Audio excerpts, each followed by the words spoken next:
Queda prohibida la captación o grabación de la sesión, así como su reproducción o difusión en todo o en parte, sea cual sea el medio o dispositivo utilizado. Gracias.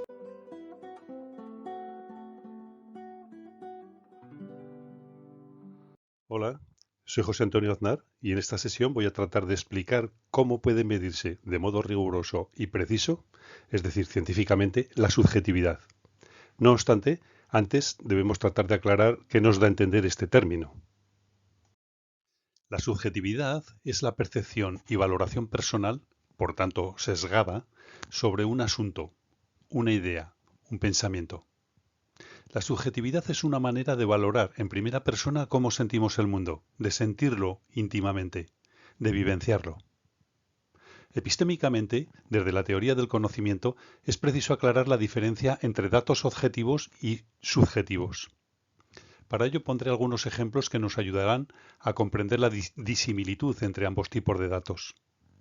Así, por ejemplo, un dato objetivo es decir que Cervantes y Shakespeare murieron el mismo día, el 23 de abril de 1616, o que la astringencia y el amargor del vino están causados por los polifenoles o taninos de la uva, por lo que depende del estrujado del ollejo, del raspón y pepitas.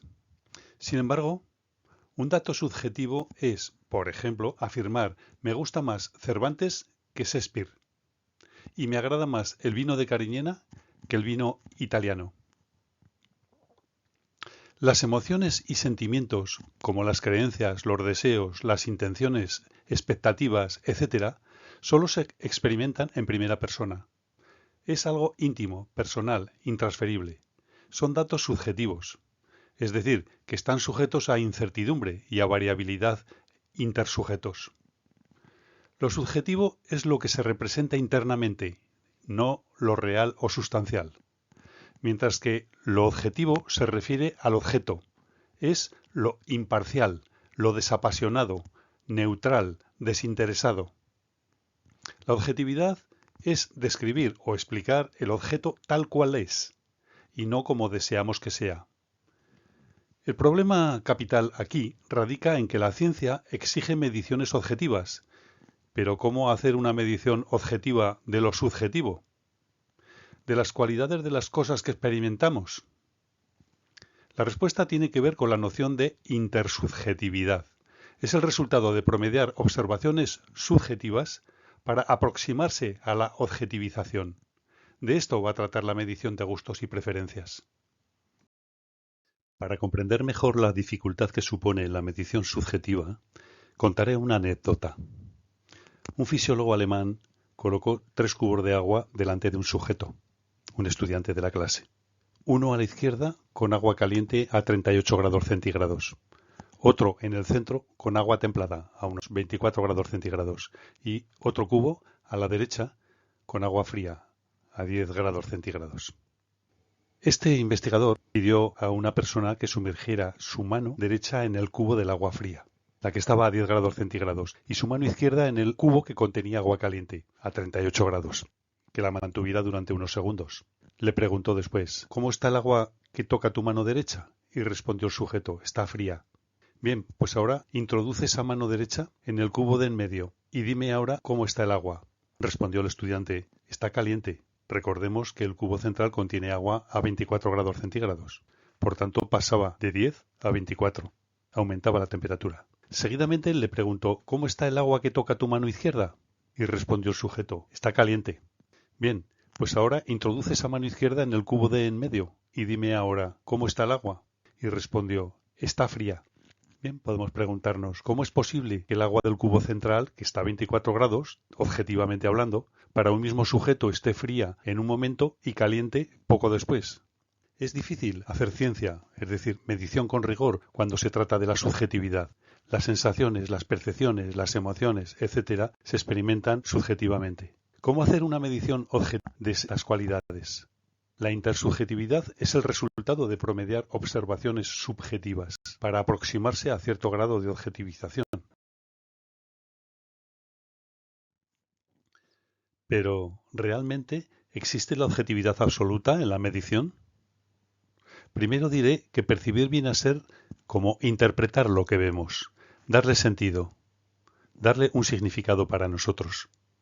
Sin embargo, a veces no disponemos de toda la información. La información disponible es incompleta o ambigua. Ante la incertidumbre, ante esta ambigüedad, elegimos la hipótesis más verosímil, la interpretación más plausible, la más probable, la más posibilista. ¿Qué ve el ojo en esta diapositiva, por ejemplo? Una persona puede decir que ve el número romano 10. Lo interpreta como 10 en su cerebro. Mientras que otra persona dice que es la letra X, lo que está ahí fuera en el mundo. Y otra dice que no, que para él es el signo de la multiplicación, el aspa. ¿Cuál de ellas tiene razón? Ninguna y las tres. La respuesta es depende del contexto. Las observaciones y sus interpretaciones están sesgadas por nuestra experiencia pasada, por el contexto, por el estado emocional, etc. Incluso cuando medimos con una regla la longitud de un segmento, cometemos error de paralaje. Quiero decir que las medidas que hacemos con instrumentos objetivos contienen error de observación. Tal vez no atribuibles al aparato, sino al sujeto que observa y mide, al perceptor. Por tanto, la objetividad absoluta es una utopía.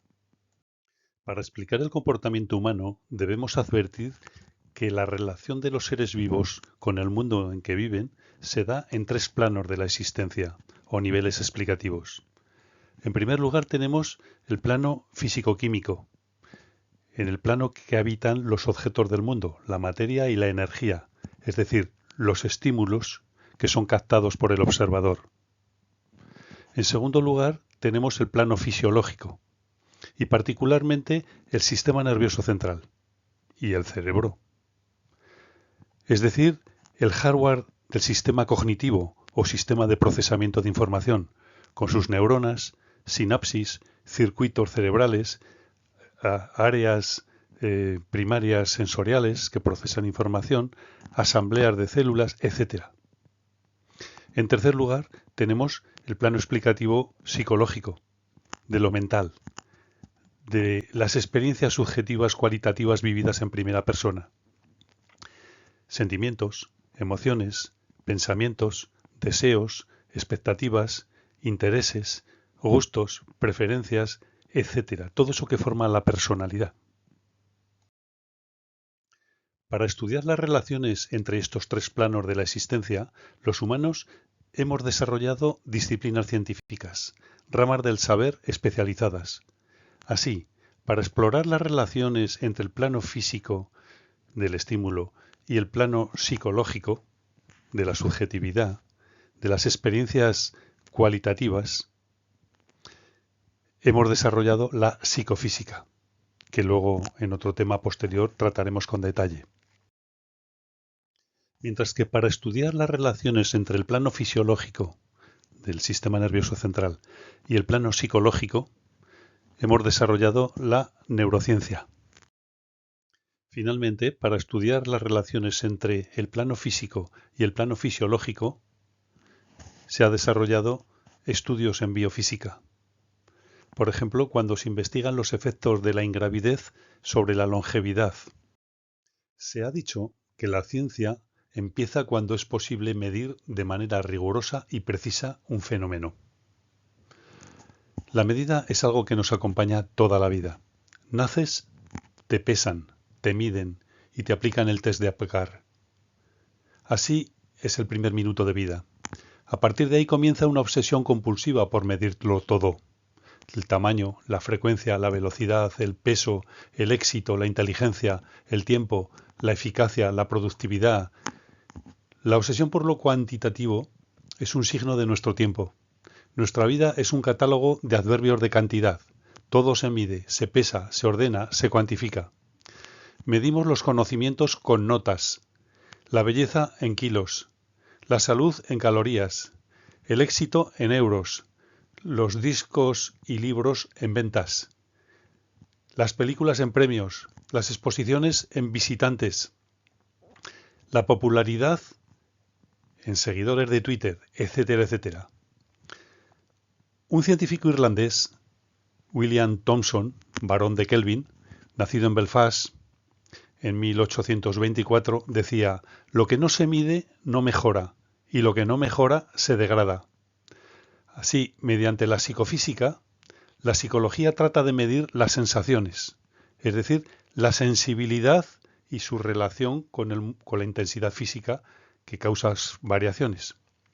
Mediante la psicometría, la psicología trata de medir los gustos y las preferencias, es decir, el aspecto cognitivo de esas valoraciones subjetivas.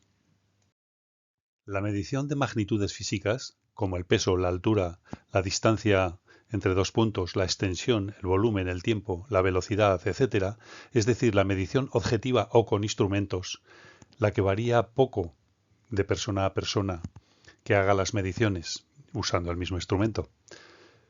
Esta fue anterior a la medición de aspectos psicológicos como son las actitudes, expectativas, creencias, intereses o gustos, preferencias, es decir, constructos mentalistas o subjetivos que solo se experimentan en primera persona. Uno de los objetivos de la psicología ha sido encontrar alguna manera de medir rigurosamente y con precisión, es decir, de modo válido y confiable, este último tipo de variables no físicas, de variables que dependen de la subjetividad, mentalistas. La psicofísica fue un modo de lograr, en parte, este escurridizo objetivo, tratando de encontrar una definición que relacionase la medición objetiva y la subjetiva, y buscó diversos medios de mostrar la relación entre el estímulo, la intensidad física del estímulo y la sensación que provoca. No obstante, se tardó más tiempo en encontrar un modo de medir estos constructos mentales que carecían de correlato físico, como las sensaciones, por ejemplo, la actitud hacia la pena de muerte, o el deseo de encontrar trabajo, o encontrar pareja, o de restablecer la salud, o de buscar el bienestar. En esta diapositiva se muestran tres relevantes científicos que contribuyeron notablemente a la medición en psicología: Weber, Fechner y Stevens. Estudiaron diversas ramas de la psicofísica y veremos su aportación en otro tema dentro de este bloque de psicofísica. En realidad, la medida de variables psicológicas nunca ha sido más fácil que la medida de variables físicas. Los clásicos genios griegos, Arquímedes, Aristóteles, Eratóstenes, Pitágoras, Herón de Alejandría, Tales de Mileto, etc., ya inventaron algunas maneras de hacerlo. Sin embargo, encontrar medios de elaborar, desarrollar, ajustar escalas psicofísicas consistentes no se encontró hasta bien avanzado el siglo XIX, con Weber y Fechner. Y fue algo más tarde cuando se halló la primera manera de medir estímulos subjetivos que no tenían correlato físico. Por ejemplo, las actitudes, los intereses, las expectativas, las creencias, las preferencias, etc. El primer intento de una solución a este problema de la medición de lo subjetivo vino por parte de Thurston, Louis Thurston, con la ley del juicio comparativo. Este estadounidense propuso un modelo de psicología matemática que daba respuesta a esta difícil y enrevesada cuestión: encontrar un medio de medir estímulos subjetivos que no tienen correlato físico, como por ejemplo las actitudes, los intereses, las preferencias, etc. Pero antes de nada, digamos que medir consiste en asignar números a magnitudes, sean físicas, fisiológicas o psicológicas. Para Louis Thurston, la psicofísica no cubría todo el campo de medición psicológica, ya que para obtener la función que relaciona la sensación con la intensidad del estímulo, se requiere disponer de medidas de los dos planos de la existencia, el físico y el psíquico, lo objetivo y lo subjetivo, y no siempre se dispone de valores de esta correspondencia psicofísica, sino que más bien solo tenemos valores o valoraciones cualitativas subjetivas, careciendo del correlato físico conocido. Por ejemplo, si a un grupo de sujetos japoneses les gusta más Goethe, Cervantes, Shakespeare, Tolstoy o Neruda, o les gusta, por ejemplo, un cierto tipo de helado, de fresa, de vainilla, de nata o chocolate o de limón, podríamos averiguar el porcentaje de sujetos que le agrada, por ejemplo, el de vainilla, es del 75% o es del 90%. En definitiva, podemos averiguar el porcentaje de preferencias para un grupo de sujetos, para cada uno de estos elementos. Así, es posible conocer de qué tamaño es la diferencia de dichas preferencias y por tanto podemos ordenarlas de mayor a menor, es decir, establecer una relación de orden. Para ello se requeriría presentar todas las parejas posibles de elementos, combinaciones de elementos tomados de dos en dos, y preguntarle a los sujetos cuál le gusta más. Aquí solo podríamos dar una puntuación ordinal a cada elemento, pero no podríamos decir, por ejemplo, si la distancia entre A y B, entre un elemento u otro, es mayor o menor que la distancia, por ejemplo, entre B y C. Para ello se requeriría una métrica superior a la ordinal, es decir, escalas de intervalo, que es lo que hizo Thurston. Una disciplina científica debe aspirar a usar escalas de medición similares a las escalas físicas. Así, por ejemplo, si un físico desea construir una escala sobre la masa corporal, de medida de la masa corporal de un grupo de personas, tomará una escala, por ejemplo el sistema métrico decimal, con unidades de masa, y un instrumento, por ejemplo una balanza, y medirá el peso de cada una de ellas. De este modo, sí podrá afirmar cuánto más pesada es A que B o que C. Pero, ¿cómo ordenar las preferencias, por ejemplo, de las ciudades del mundo que uno desea visitar?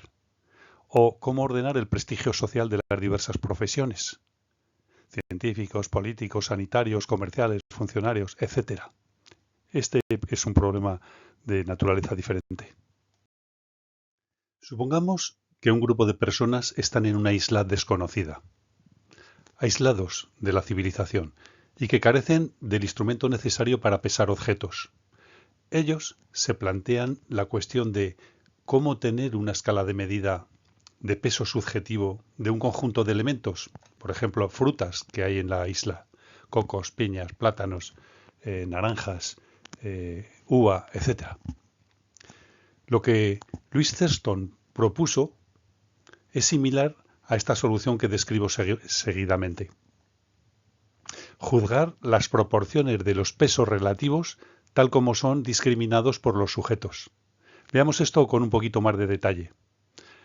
Ahora presentaremos de dos en dos los elementos a valorar, por ejemplo, dentro de bolsas opacas rellenas de fruta, de una determinada fruta. Y le pedimos a cada sujeto que juzgue cuál de las dos pesa más. Es decir, que haga una valoración subjetiva sopesando las dos bolsas. Comparación binaria. El modelo matemático que propone Thurston se basa en relacionar el supuesto valor objetivo con las medidas de las proporciones observadas para cada par de elementos. Es decir, se basa en los juicios comparativos. Recordemos que medir es asignar números a magnitudes, sean físicas, fisiológicas o psicológicas. Debemos admitir que medir magnitudes físicas como el peso, la talla, la velocidad, la distancia, el tiempo, etc., o variables fisiológicas, el pulso cardíaco, la temperatura corporal, la presión arterial, etc., es muy diferente de medir magnitudes psicológicas, como la actitud hacia el aborto, la actitud hacia los partidos políticos, la actitud hacia las diferentes razas, e incluso asignar números a la inteligencia, la cantidad de memoria, el nivel de razonamiento de las personas, o al grado del estado mental en continuos bipolares tales como relajación ansiedad, manía depresión, extroversión introversión, cauteloso arriesgado, etc. La ley de los juicios comparativos de Louis Thurston presupone que para cada estímulo que va a ser juzgado hay una respuesta que ocurre con una mayor frecuencia. Y a esta respuesta más frecuente le llamaremos proceso discriminatorio modal. Ello no significa que ante cada estímulo los sujetos den siempre la misma respuesta. Tampoco quiere decir que un mismo sujeto en diferentes momentos emita la misma respuesta. Ciertamente, las personas tienen algunas inconsistencias en sus juicios, que se reflejan precisamente en ese porcentaje de respuestas que dan a cada ítem, a cada elemento. La respuesta de cada individuo a un cuestionario psicológico implica un juicio, por ejemplo, acerca del grado de prestigio social de diversas profesiones, tales como médico, político, científico, profesor, policía, etc. Pero esto no supone que cada estímulo evoque siempre la misma respuesta, como hemos dicho, ni para distintos individuos ni incluso para el mismo individuo en diferentes ocasiones. Por tanto, a mayor distancia en el continuo entre dos profesiones cualesquiera, mayor será el grado en el que los individuos están de acuerdo en que una de las profesiones tiene más prestigio que otra. Y contrariamente, cuanto menor sea la distancia entre dos profesiones, mayor incertidumbre existirá acerca del prestigio relativo de las dos profesiones. Por tanto, el grado en el que dos profesiones son discriminadas indica las diferencias percibidas en cuanto a su prestigio social. Hemos dicho varias veces que los juicios de las personas tienen inconsistencias debido a la subjetividad. Pueden variar de un momento a otro dependiendo de diversos factores. Esto puede ser debido a ruido del propio sistema sensorial, interferencias con otros procesamientos. Auditivo, visual, olfativo, gustativo pueden tener lugar a la vez y se pueden interferir. Pero también puede ser debido al uso de diferentes estrategias que hacen que seleccionemos distintas opciones de respuesta. Por consiguiente, las respuestas de los sujetos tienen una cierta variabilidad. Aquí vemos la distribución de respuestas de un grupo de 300 sujetos de diferentes países europeos que valoraron la sensación térmica de una sala, cuya temperatura real era de 20 grados centígrados. Como vemos en la distribución, la altura de las barras, que existe una gran dispersión de las frecuencias que varían en torno a la medida de tendencia central, la media. En psicofísica se asume que hacemos juicios relacionando tres planos de la existencia, los que hemos descrito anteriormente. Por tanto, subyacen tres continuos: el continuo físico, el continuo sensorial y el continuo cognitivo.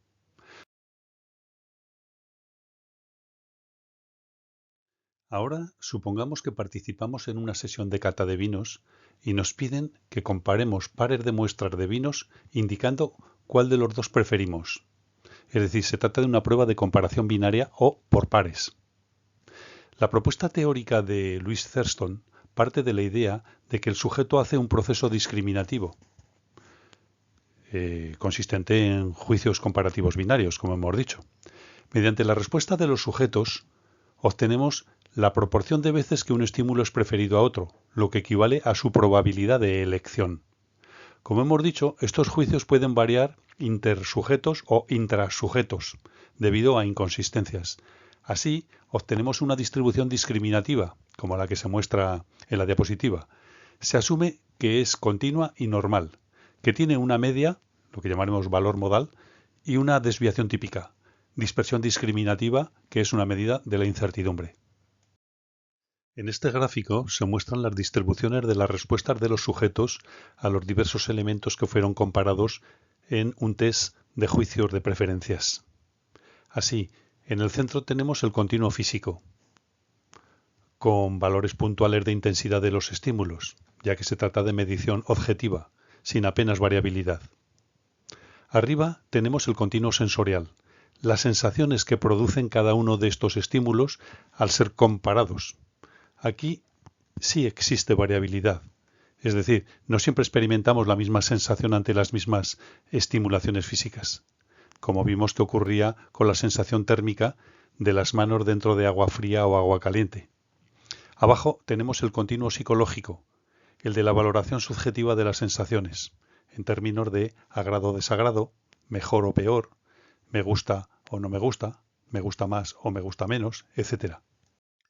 En estas distribuciones de respuestas a diversos estímulos que se muestra en la diapositiva, la proximidad entre dos estímulos dependerá del solapamiento entre sus distribuciones discriminativas. La distancia en preferencia se mide como diferencias de medias de distribuciones discriminativas. Por otra parte, a más solapamiento implicará más difícil la discriminación y viceversa. A menos solapamiento, más fácil la discriminación.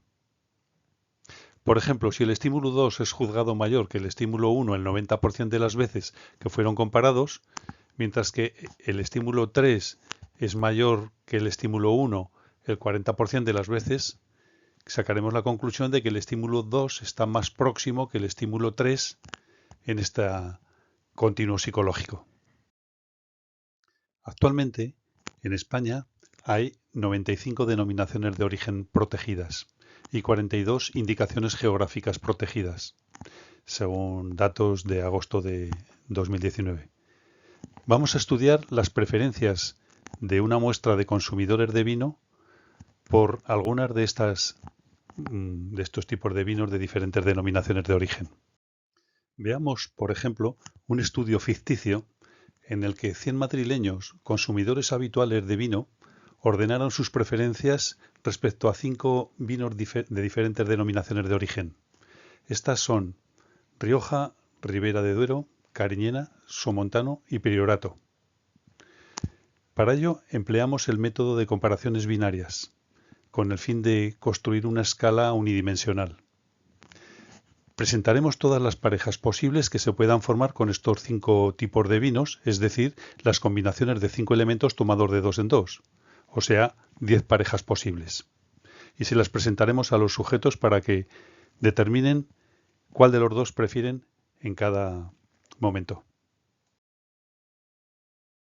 Aquí tenemos estas 10 parejas de muestras de vinos. A la izquierda, en la columna A, una de ellas, y a la derecha, en la columna B, la otra. El sujeto debe escribir en la ficha si prefiere el vino A o la muestra de vino B. Al final tenemos la frecuencia con que fue preferido cada muestra de vino por todos los sujetos, por cada uno de los sujetos, y que resumimos en esta tabla de doble entrada siguiente. En esta tabla se resumen los datos registrados en la sesión de cata. Y como podemos observar, es suficiente con prestar atención solo a las frecuencias que hay por debajo de la línea diagonal, esa línea roja oscura que divide la matriz en dos partes, siendo la parte que está por encima de la diagonal el valor complementario. En otras palabras, como el panel estaba formado por 100 consumidores habituales de vino, la suma de los valores complementarios debe ser 100. Así vemos en la primera columna los nombres de las 5 denominaciones de origen que fueron comparadas. La segunda columna nos muestra el número de veces que los 100 sujetos prefirieron la muestra Ribera de Duero al compararla con otras muestras. Vemos, por ejemplo, que al compararla con Rioja, 80 de 100 sujetos prefirieron Ribera Duero y complementariamente 20 prefirieron Rioja. También vemos que al compararlo con Cariñena, 70 personas prefirieron Ribera Duero. Al compararlo con Somontano, 65 personas. Y al compararlo con Priorato, 90 de 100 prefirieron Ribera Duero. Adviértase que en la última línea se muestran las frecuencias totales de las preferencias de los 100 sujetos. Así, los 305 sujetos prefirieron Ribera Duero, 230 prefirieron Rioja, 200 prefirieron Cariñena, 195 Somontano y 70 Priorato. La suma total es de 1000 respuestas, ya que 100 sujetos por 10 pares de muestras resulta 1000 respuestas totales. Aquí, en la tabla 2, vemos ordenadas las columnas de menor a mayor según el orden de preferencia de los sujetos. Después, como se muestra en la tabla 3, hemos calculado las proporciones de las preferencias. En este caso resulta muy fácil, ya que como había 100 sujetos, dividir por 100 nos da la proporción. Obsérvese que las proporciones de la diagonal principal son siempre 0,50.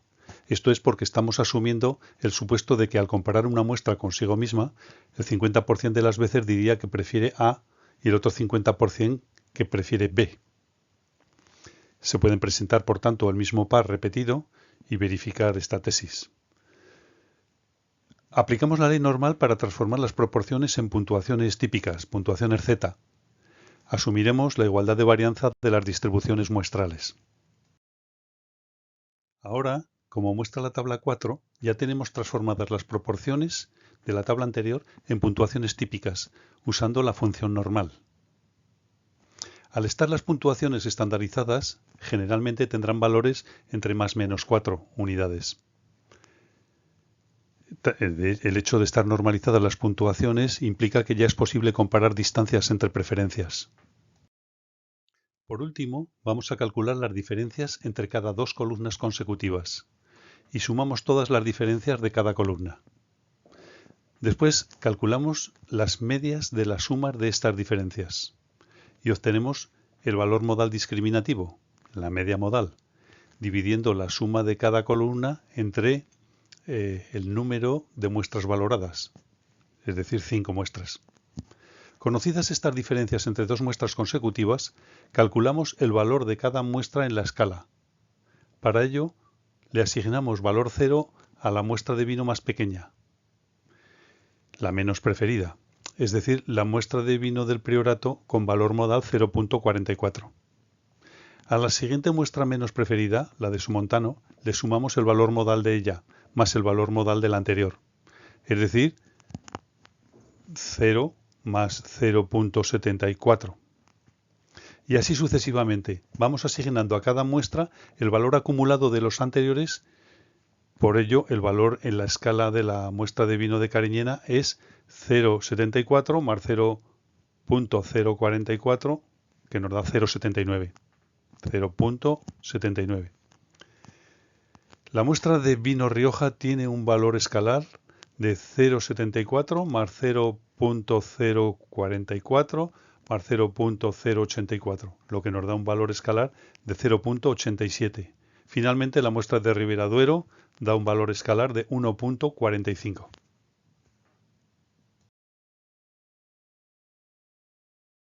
Ahora representamos los valores escalares en una línea recta, es decir, una escala lineal unidimensional, es decir, a lo largo del continuo sensorio-cognitivo. En esta escala tipificada se representan las puntuaciones en escala de intervalos, lo que significa que no solo conocemos el valor ordinal de cada muestra, sino el valor escalar indica la distancia entre las preferencias. Esto es, que las muestras de vino Somontano, Cariñena y Rioja están muy próximas entre sí, como nos muestra la gráfica lineal, estando más distanciadas las preferencias entre el vino o la muestra de Priorato por la parte izquierda y también está distanciada la muestra de Ribera Duero por la parte derecha, siendo el Somontano el que ocupa la posición media, mientras que Cariñena y Rioja están por encima de la media. Bien, aquí damos por finalizado este ejemplo que trataba de mostrar cómo ordenar preferencias en métrica de intervalo en una escala unidimensional. Ahora quiero también recordaros que durante la fase de entrenamiento de panelistas, el enólogo o el analista sensorial puede preparar muestras de vinos preparadas químicamente de modo que estén a una cierta distancia escalar entre ellas, en una particular propiedad organoléptica, por ejemplo, aromas a frutos cítricos. Esto servirá para calibrar el sentido olfativo de los panelistas. Bien, aquí damos por finalizada esta sesión. Muchas gracias por vuestra atención. Espero haber satisfecho vuestra curiosidad e interés con esta sencilla exposición al tema de la medición subjetiva y las relaciones entre la valoración objetiva y la subjetiva, de cuyo estudio me ocuparé con mayor profundidad en el tema de las sucesivas sesiones de psicofísica. Muchas gracias. Si el tema te ha agradado, presiona el icono de me gusta. Y para continuar descubriendo más detalles sobre psicofísica, visita el canal de José Antonio Aznar Casanova.